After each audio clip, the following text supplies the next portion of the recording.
Hello, everyone. Welcome to a sweltering hot edition of Gravel by California Live. I'm Zack. Tonight, we will be talking to Linda and Mark about the Lassen Gravel Adventure.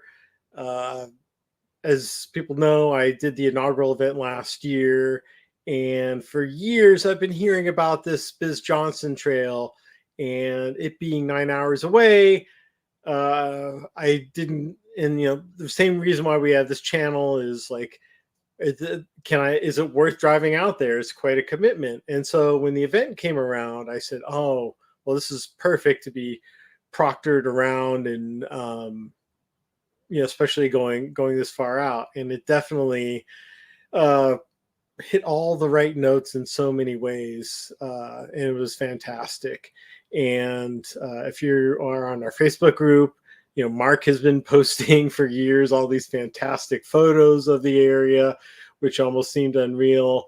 And same thing, it was just super great. One thing a couple things I want to bring up that's happening next week. On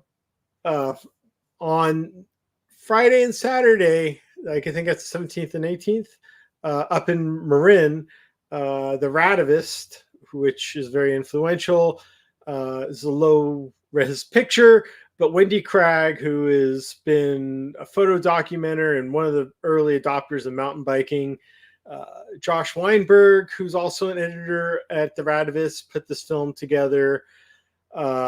It's being shown at the Marin Museum of Bicycling. I want to try and make it. We'll see if I can make it for the Friday show, because I know Meg Crawford of the Grasshopper series is hosting a ride in San Francisco on Saturday. So it'd be a nutty 24 hours if you can make it up. And I'm going to try to. And then that Sunday, which I guess is the 18th, is the Sendit Sunday Ciclavia Hollywood, where, we're going to go up to the Hollywood sign. Best way of getting up there is definitely biking or having a helicopter that's about to crash land there. Anyways, let's bring on Mark and Linda here. And hello, how's everyone doing? Hey, good evening, Zack. Doing great here. Yeah, doing great here. Putting up with the heat for sure. Well, I know. I mean, you're not a mile high, but you're still pretty high up there in elevation. Is it pretty hot up there, or how's it treating you? Well, Linda's down by Folsom right now. Yeah, I'm down in Granite Bay. I only spend part of my year up in Susanville, so about half the year. Yeah, it's pretty warm today. It was low 90s, which actually doesn't feel too bad because we've had some 100-degree days. So it's not bad. And for riding, if you're out early, it's not a problem. It doesn't start to get warm until afternoon.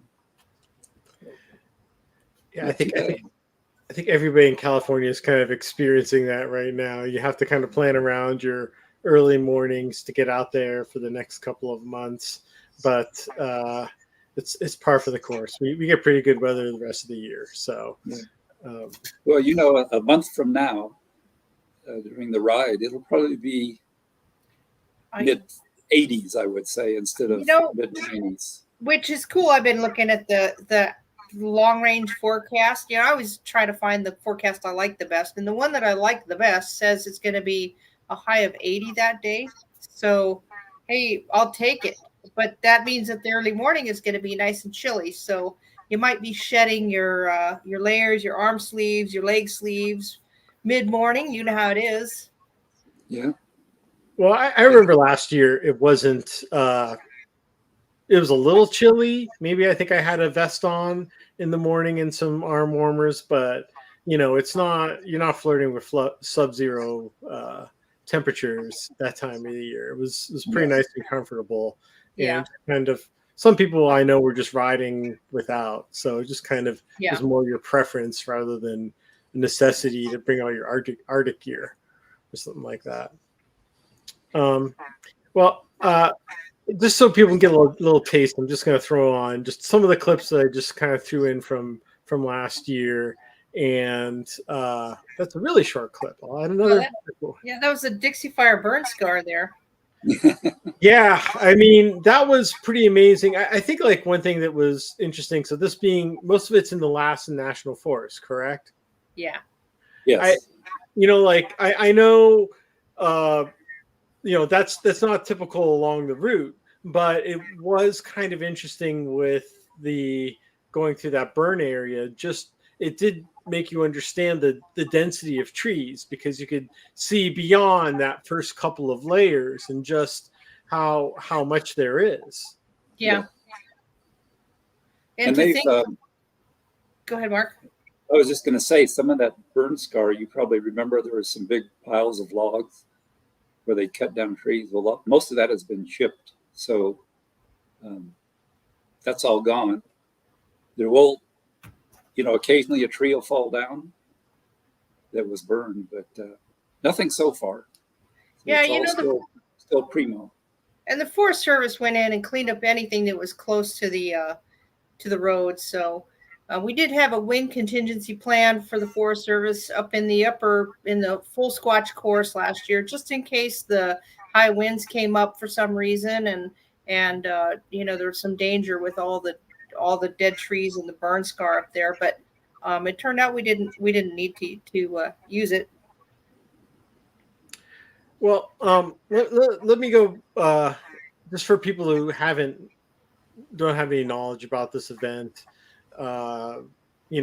Starts out of Susanville, and the Biz Johnson Trail is right there, and was the genesis because the Biz Johnson itself is just such a fantastic trail. I know it's in the Rails and Trails Hall of Fame, and it being on the Susan River. Was the idea that we needed a gravel event, or we needed a gravel event to showcase this great ride? And even the trails, I mean, you can start anywhere. Even the trails off of the Biz Johnson Trail were super nice too. So how did this come about? Well, several years ago, Linda's been timing our mountain bike race. We also hold in Susanville, and then she has 4 other events. So we talked about, I was saying we should have a gravel event here because it's perfect. And I don't have the organizational skills. Linda does. So she said, let's do it. And she just does it. And like I say, she has a timing and scoring company and 4 other events besides this one. So she knows people, she knows how to get things done. And my small part, and the Susanville Area Bicycle Association, was to find a suitable course, and then we do the course marking before the event. So I've ridden all of these roads, and so I just kind of created a course on Strava, and then actually went out and rode it with another member, Diane, and it turned out to be 94 miles, and the middle course, which you did last year, is metric, and then the short one is still challenging because they all use the same hardest climb, really, in the most technical section. And it all came together as far as the course, and then Linda kind of took it from there. And yeah, I had spent probably the last 5 years or so with Mark putting a bug in my ear. He would always come up to me and say, hey, we ought to do a gravel ride. We need to do a gravel ride. Finally, I just got sick of him. I'm like, Mark, I couldn't get sick of Mark. But I said, Mark, if we're going to do it, we need to do it. And this is the year that we need to do it. So we actually spent a year, actually over a year, about a year and a half planning just for the inaugural ride. And it's like I told the committee, when we put on something like this, we have one shot to get it right. And we've got to do it right the first time, because that's where we get people excited about it and want to come back and wanting to share it with their friends. And so I think that's what we did. That was our aim, and I think that's what we did. Yeah, I mean, for a first year event, like, it didn't seem like a first year event. You definitely had plenty of pit stops along the way and support. The course was well marked.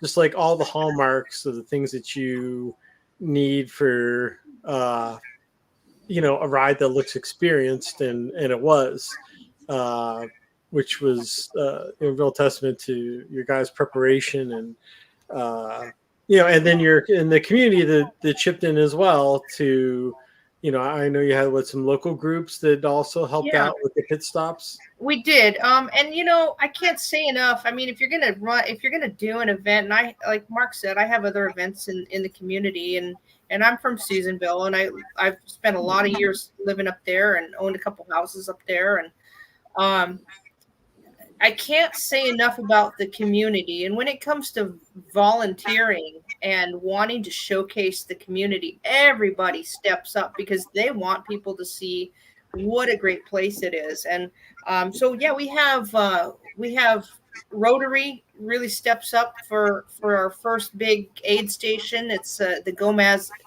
aid station. It actually hosts everybody in the ride twice. So it has a lot of people coming through. And then we had Lassen Family Services. I think the same people are doing that one again this year. And then we have a bunch of teachers and one of the principals of from a couple different schools. They're going to be hosting the aid station again up at Silver Lake.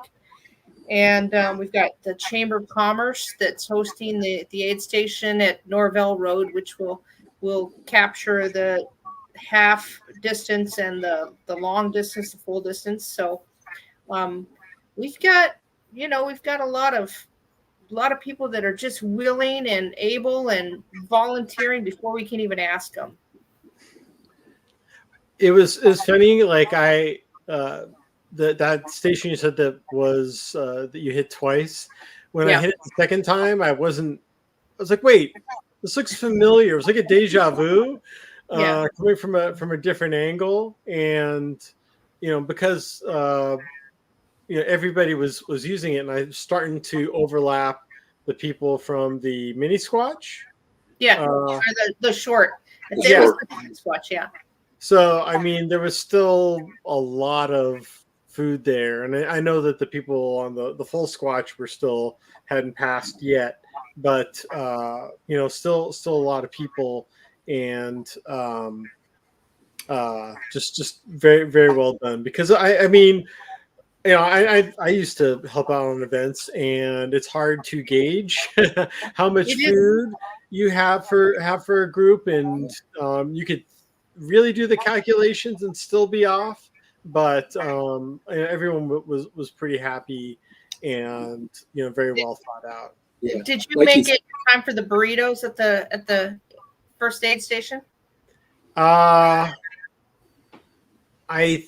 think the first time through, I just grabbed water and I just went, because I was trying to get ahead of some people to. I like to try and get in front so I can follow behind, if that makes sense. when I'm filming. So I was just going to add. So, like you said, when the Biz Johnson is a total of 26 miles, and we incorporate probably 18 to 20 of it.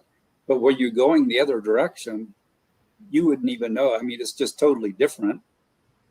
And you wouldn't really recognize it, except that you're coming to the tunnels again, or one of the highlights, and you come along the river again. And so you go in the opposite direction. It's like a totally different course. It really is. It really and by the way, she mentioned Silver Lake and Caribou Lake. That's on the long course. That's actually the headwaters of the Susan River. It's a little stream up there. And then as it comes down and it goes out into the valley, that's basically the end of it, just a few miles past Susanville. So you get if you're doing the long course, the full Squatch, you get to see a good portion of the river and where it starts. We've been throwing this Squatch word around, and I gotta tell you, when we were trying to figure out what we were gonna, how we're gonna distinguish our ride, we do have a lot of, it's all forest up there, so the Sasquatch thing kind of came about, and we kind of went with that, and so that's why we call it the full squatch, the half squatch, the short squatch, and then this year we're introducing the mini squatch as well. So I think that's fantastic because I think we need more family rides that get people out there. And if people missed I guess the video came out a couple months ago, but like best beginner events, and this was even before the 14-mile squatch was introduced. I think I had made this list, but what a great event this is for first timers, because the elevation isn't too extreme compared to other events. It's still challenging though, but I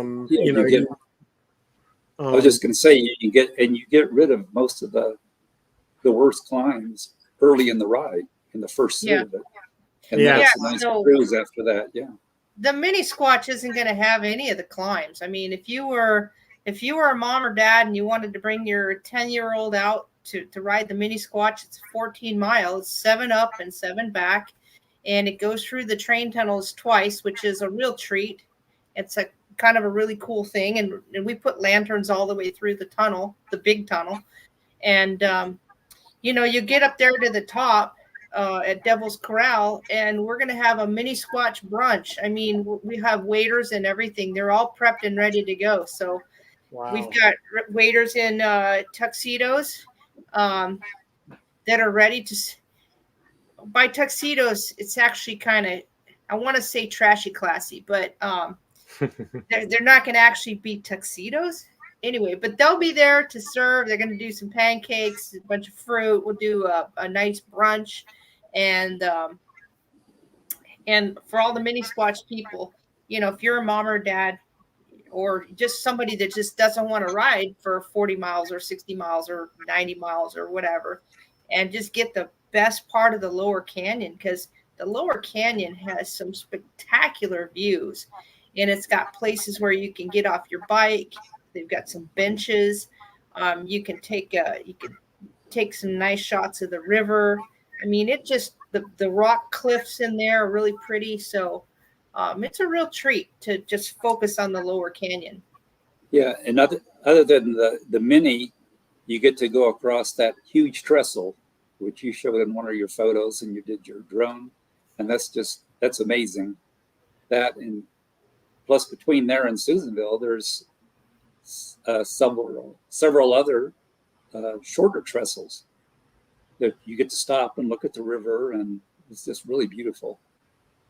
I never get tired of it. I never do either. Never did. Never do. Well, I mean, this is like the Biz Johnson just is a real anomaly in that it's just so well maintained. Like the surface is about as good as you're gonna find on any gravel event. It's just so clean and so smooth. Yeah. I have a marathon on it. I remember there was like 1 2-foot puddle out of the whole thing. That was the only thing. And the only reason why I remembered it was because it was just the one thing that just stuck out of everything else. And that's a natural spring, actually, up there where that puddle goes across the trail. It's a natural spring, so there's really nothing we can do about it. It's year round.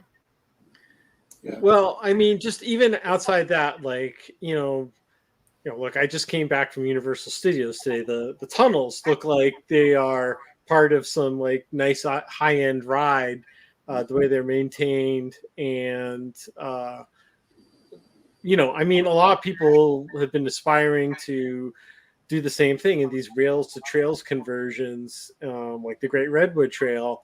And, they have a lot of this great prior infrastructure, but, it needs a major amount of upkeep. But everything there looks like in fantastic shape that you almost think it was built for bikes and not originally for trains. Well, I mean, it's, the Biz Johnson itself is one of the Hall of Fame trails for the Rails to Trails Conservancy, and so it is a National Historic Trail, and the BLM manages the lower part of it and a couple portions beyond that, and the Forest Service manages part of it, and they just do a fantastic job. And I think you'll agree that, well, first off, since we use about 20 miles of the Biz Johnson, there's no traffic. There's no motorized vehicles. And the rest of it, you'll rarely see a vehicle anyway. I mean, I go out some days and I don't see a single person until they come back close to town. And I think you would agree that all the rest of the roads that we incorporate in the ride are pretty much champagne gravel. There's nothing chunky. You don't have to worry about, we get questions, what tire should I run, We actually have a question, Mark, from Carlos, and he asks, what advice do you have to get back on the bike?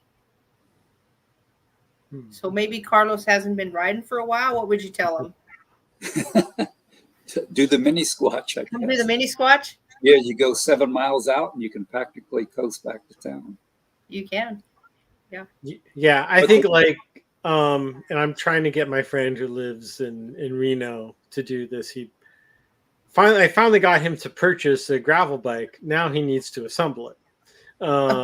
So I think it's super important. Like if you are getting back into riding, or especially if it's your first time, like I've made this mistake of taking people out to rides that are pretty tough for first timers. Like they may be great road cyclists, but having a really tough effort on a gravel bike, because you also need on some of these places technical skills, whereas you don't really need them here.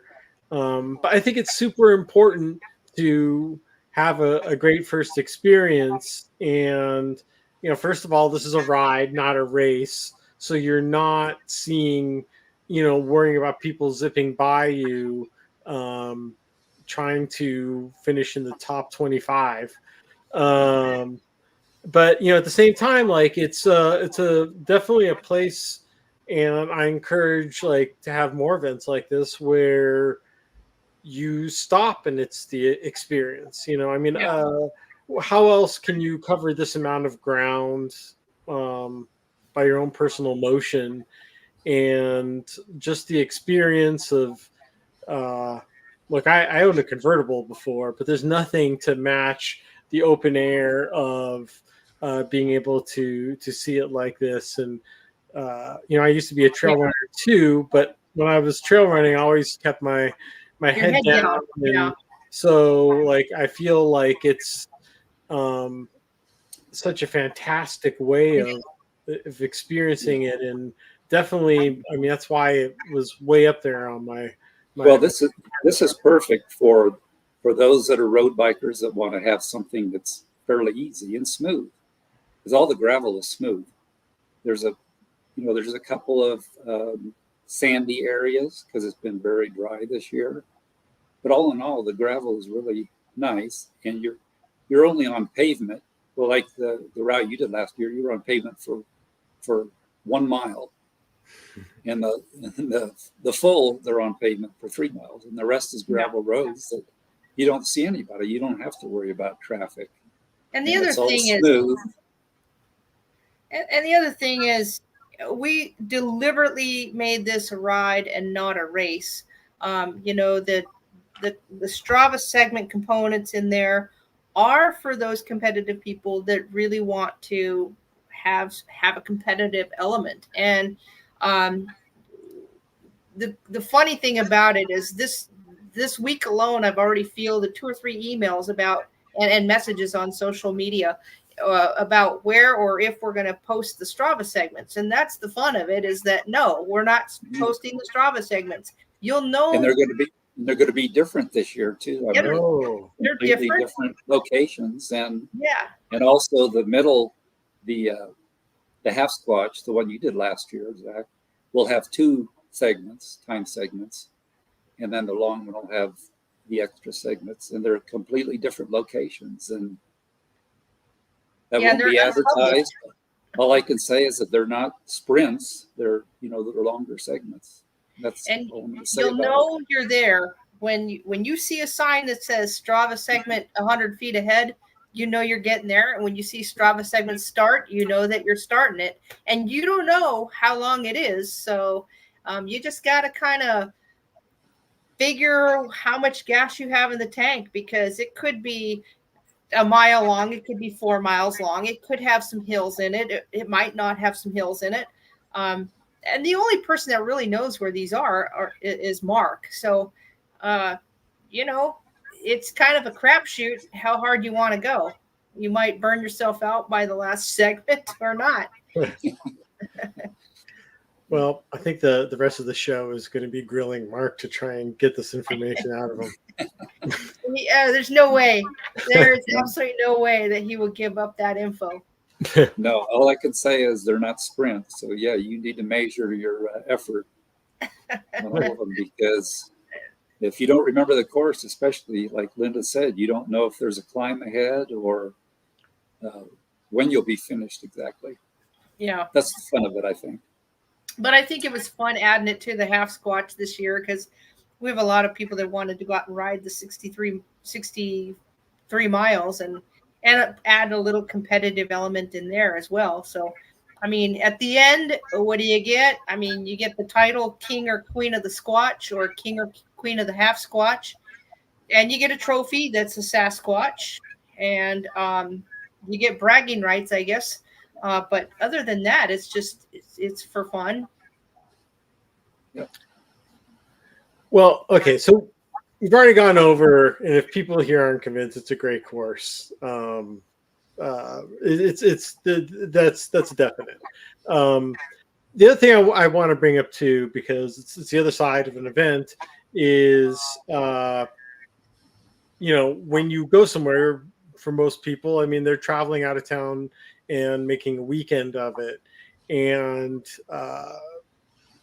I know Reno is a little bit over an hour away. Barely. Okay. Which I mean, people, I consider Reno, California. It's California adjacent. Yeah. I've spent enough time there, but then, well, tell people a little bit about Susanville and what else is around. Well, Susanville is part of the high desert, and it bumps right up into the tree line, and it's surrounded by, it's this basin. It's surrounded on three sides by mountains. And if you're going to make it a destination, I mean, it's a great place to go camping. It's a great place to go fishing up at Eagle Lake. It's a great place to pop up to Lassen Park, although I'm not sure if those roads are going to be open right now. But there's a lot of things around there to do. There's a lot of hiking. There's other places to bike if you want to bring your mountain bikes. Ranch Park definitely is one of our premier mountain bike parks. Mark, what else? You've ridden every single road around there. Well, that's so my main hobby. So that's what I've ridden every road, and I've ridden through Lassen Park. I know you did too, Zack, didn't you? Like Linda said, it's might be still closed because of that fire this year. Yeah. But Got a great there's great road riding around here, and there's just, I mean, every week I'll find a new road. I'll go by a road and I'll say, I wonder where that goes, and then we'll explore it. We recently found a cabin up by, well, there's another lake, Antelope Lake is nearby. And Lake Almanor is nearby, and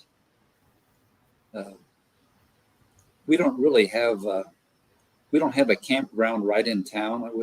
There isn't a Forest Service campground, but there's some 3 or 4 nice motels and some campgrounds nearby. Some great places to go paddleboarding, kayaking. I mean, some of us kayak and paddleboard, and I mean, it's a paddleboarding kayaker's dream for sure. Some of the lakes up there. Yeah, there's little high mountain lakes all over the place. So Yeah, it's super gorgeous. so it's an outdoor place. I wouldn't come here to look for great restaurants. There is a nice ale house though. There is a good ale house.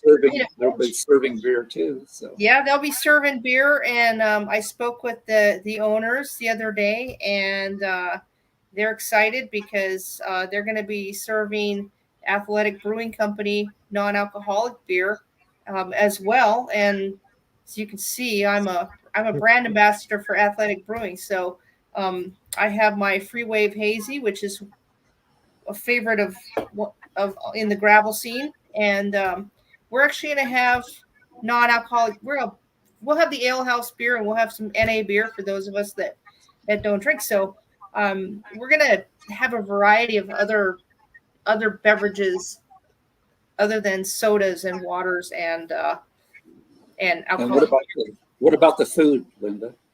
Oh, the food. Yeah, the food. I'm excited about the food because we wanted to check all the boxes because the taco truck went out of business. Well, it didn't go out of business. It was very popular, but they had to shut it down because one of the people that owned it has some health problems. So they haven't been able to get it up and running again. So we were kind of figuring out what are we going to do, and we have one of the most extensive and creative nacho bars, like huge nacho bars, that we're going to be having for everybody for the food, and it'll hit all the boxes: gluten-free, vegetarian and vegan, meat eaters, you name it all. It's going to have everything and all the toppings and the money, the money that we're paying for the nacho bar is staying right in the community. It's going to, Lassen High School is actually their cross country team and their class of 2026, I think, are the ones that are putting it on. So we're excited to have them along. We have a comment. I believe this guy is from France, Henri Pretier. Our group of 6 riders love the ride. We'll be back this year. Thank you for putting on this first class event. Oh no, that's Henry. It's Henry from Fresno Cycling. They had a gang of 6 people there. He did the full Squatch and loved it, and looks like they're coming back. It was definitely worth the drive. I know they spent a couple days there as well. So yeah, a complete weekend. I was just going to say another question we get a lot, and Linda usually hands that over to me, is what do we ride for tires? What do you recommend for tires? So the gravel is all really good.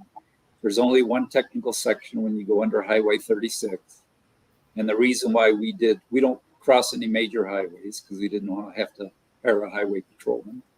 So other than that, you probably remember going under Highway 36. It's kind of a little steep and technical, but it's over quick, So some people would probably be comfortable on a file tread tire, but I would recommend like between a 40 or a 45, at least a little dimple tread. You don't need big knobbies or anything like that. And, and use a tire pressure calculator so you don't overinflate your tires, which a lot of people tend to do. So, yeah. And so it's not critical at all, really, for this course. This isn't a Belgian waffle ride where, you're on single track and stuff like that. So it'll just be sandy in a couple spots, and but they're over quick. We might even see if we can get a water truck up there. I was going to talk to Mark about there is some connections within the bike club with water trucks, so we'll see what we can do, but there's no promises. Yeah.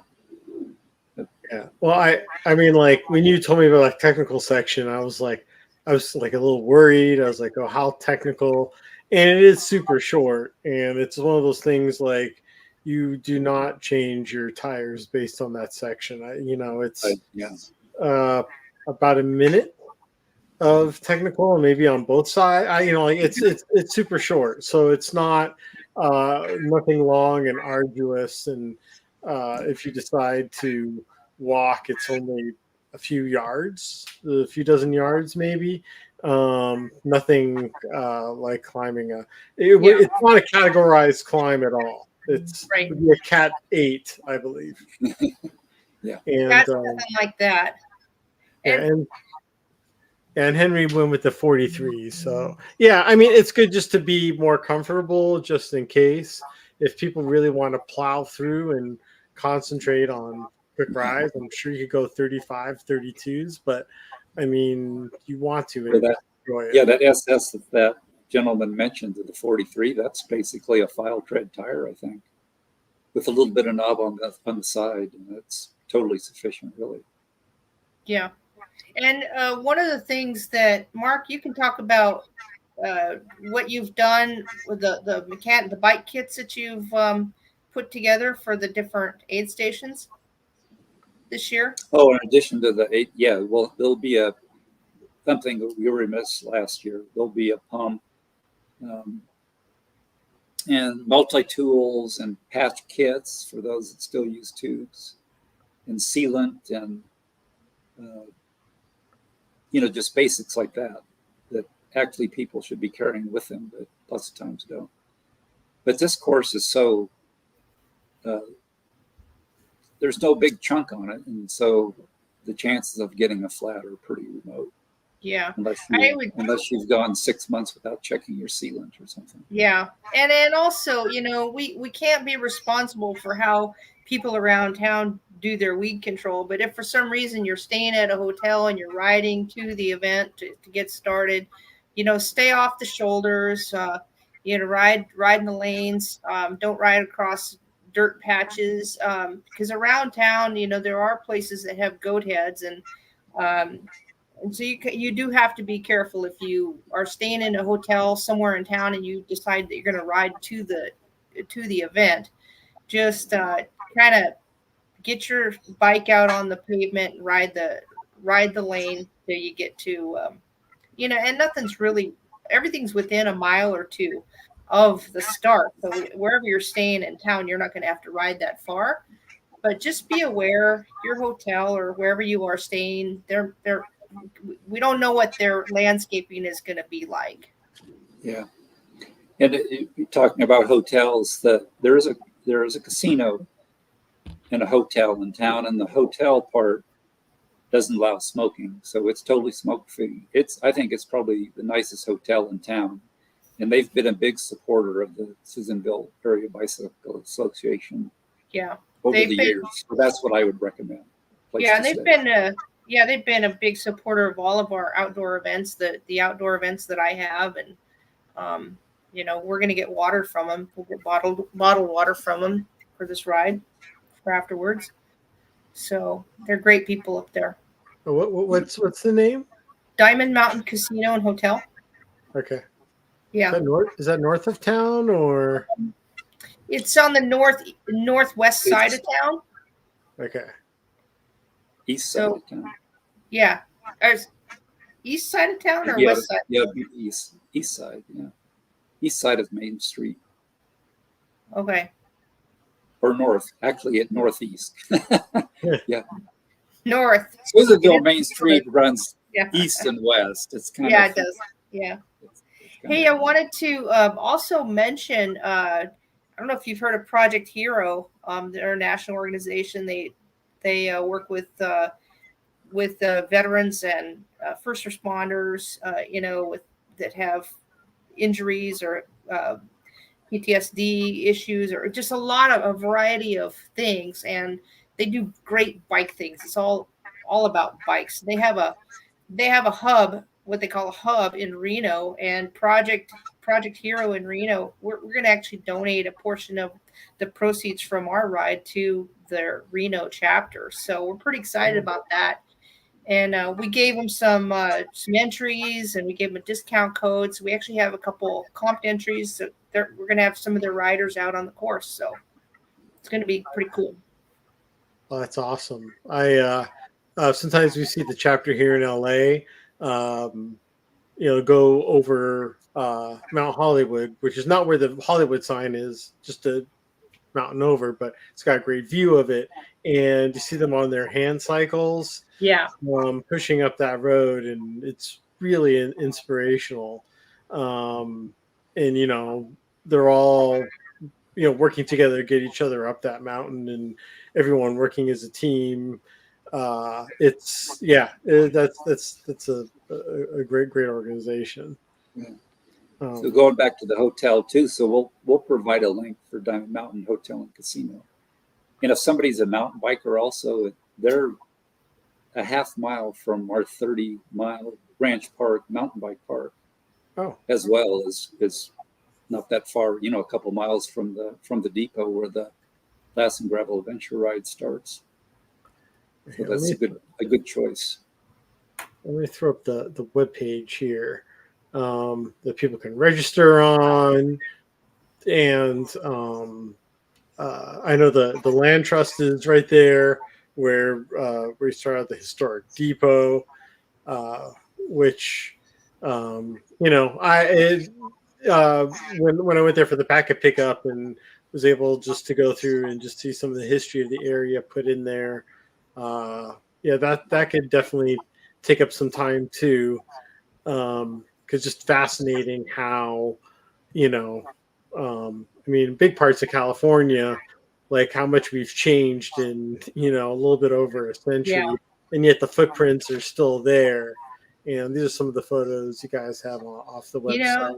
It's interesting you talk about the history of it, because I think never a time goes by when I'm on the biz and I come down the biz and I go through the tunnels where I don't feel the ghosts of the past, that the old steam trains and the people working and the throwing, making steam, making the engine go, and the logs.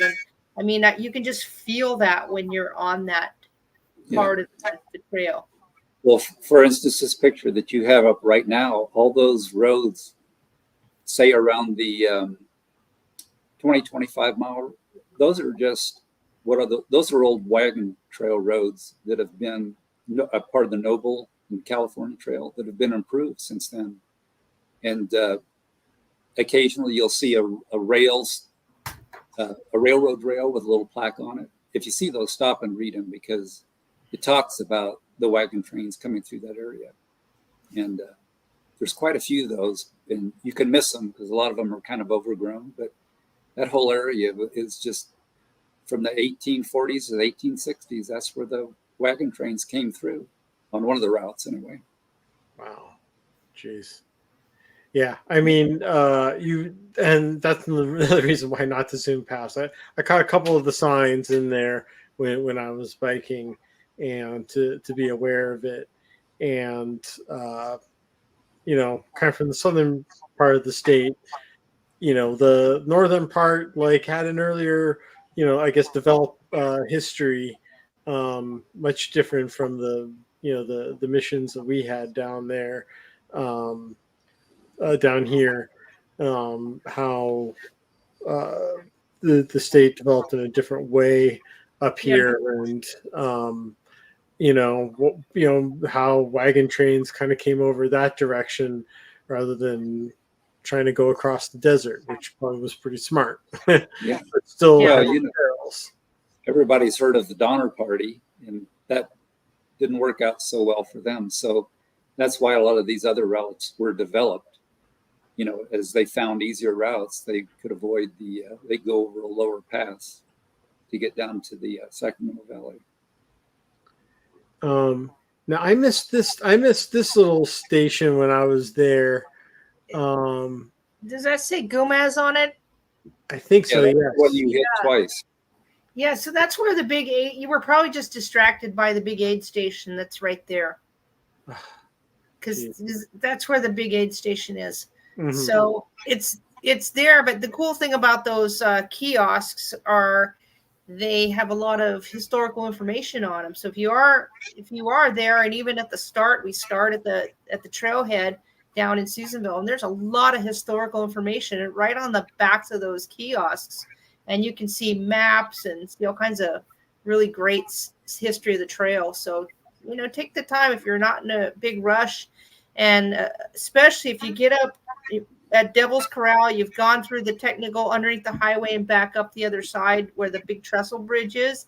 There's a huge interpretive sign right there, and take time to read it and look at the pictures, because they talk about when it was built. They talk about when it burned down in one of the fires in, what was that? What year? It was rebuilt in 2010 because it had burned down in like 2000. I don't remember what date it was that it burned down, but then they rebuilt it and they show pictures of rebuilding it. So those things are really interesting. Yeah. Yeah, this is a good campground right there. That picture you're showing.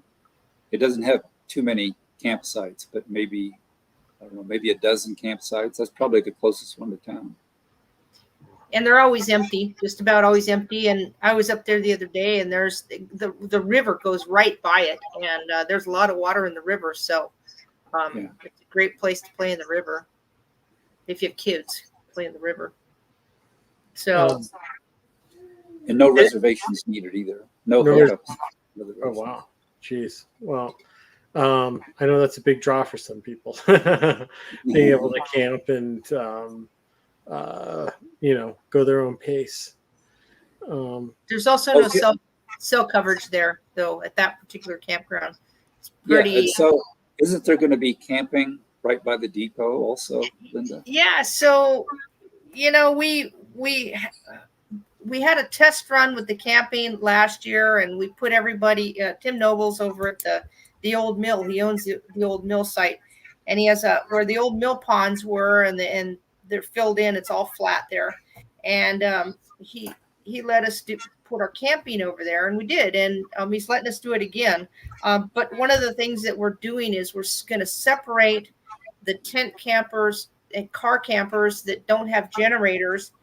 We're going to put them over in the cut behind the depot, and then the RV campers and the people that have generators and want to use their generators, they're going to be over at the old mill on Noble's property. So it'll separate out, so the tent campers can get a good night's sleep, and they don't have to worry about the generator right next to them. So, and I updated the map with that in the rider's guide, which is on the website under course info.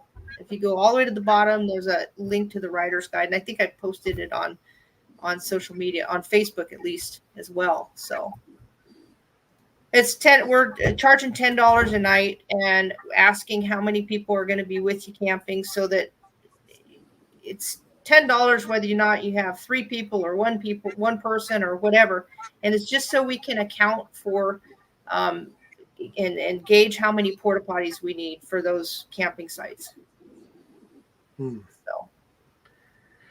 So, well, looks like you have everything covered, and we do have a registration price bump coming up on the 16th. So through the 15th is the current price, and then the 16th on, and I'll be giving our shirt order to our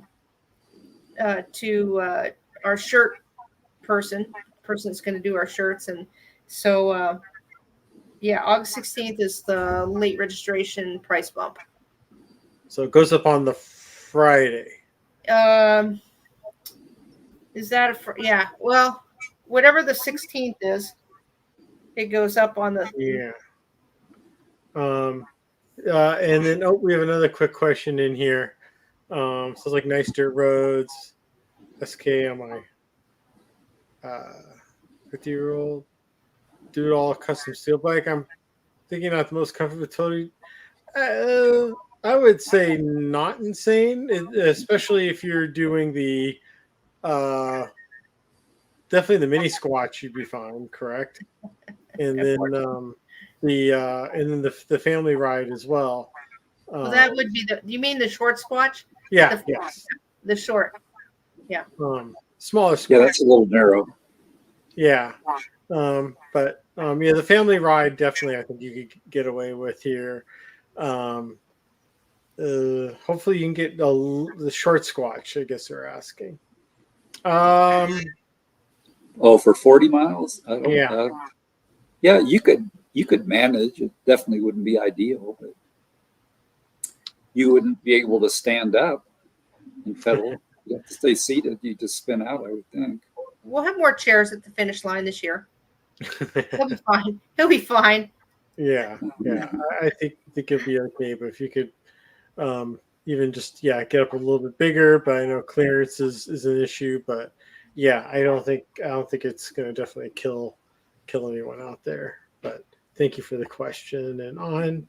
You're welcome. People have even asked about doing it on a mountain bike, and I don't know. What do you guys think? We've had some people do it. No, I think that's fine. It would just take you a little bit longer, and you know, in all of the all the distances, really, the first half is all the climbing. Yeah. After you make it halfway, you've got it made. You're coming slightly downhill on most of the roads. Or little rollers, I would say. And then once you hit the Biz Johnson again, you're like 1% downhill to town. So I think a mountain bike is totally doable. I wouldn't do the long distance, but if you're doing the 40 miles, that would be fine. Yeah. Well, we want you to finish in a day. So mountain bike you might have to camp up at Silver Lake. Yeah, you'd be out there 12 hours if you did it. You would be. On the 94-mile.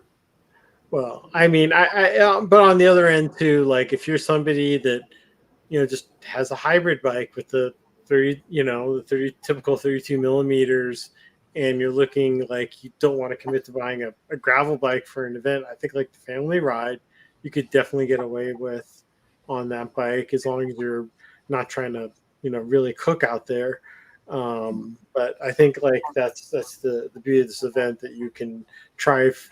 Not be fully committed to, having a high-end bike or middle end, or you could just take whatever you have for the most part and get out there and do the family ride. Yeah. I just got a message from Charlotte, one of our race committee members, and she said that somebody actually did the full squatch on a mountain bike last year. So I could see that. Yeah. Yeah, I bet they were a really good rider, though. Probably so. Either that, or he got back at dark and we didn't see him. I don't know. Yeah, that would be a long day on a mountain bike. It would be. Yeah. Now, speaking of Charlotte, I'd like to shout out to Charlotte because she does a ton of work. Yeah, she does. As well as everybody else on the committee does too, but she commits a lot of time. Yeah. I got to shout out to this crew is amazing. I mean, we've got Charlotte, of course, big shout out. She's like the right hand. She's like your right hand. She's already doing it. When you ask her, she's already done it, or, she's fantastic. And Amy at Lassen Trails Trust, she's been really working hard on with helping with some of the permitting stuff. She's been just doing a lot behind the scenes. So there's a lot of people that do stuff behind the scenes. And, of course, Diane and Monica and Jen, they're huge parts. Their input is really valuable. And Aaron and Andrew. So we've got a pretty big committee, but everybody really contributes a lot. I mean, we couldn't do it without them. Yeah, it's a big job to mark 94 miles of course. So we have we split it up in thirds. And so we have crews to do those 3 sections and then take it all down again.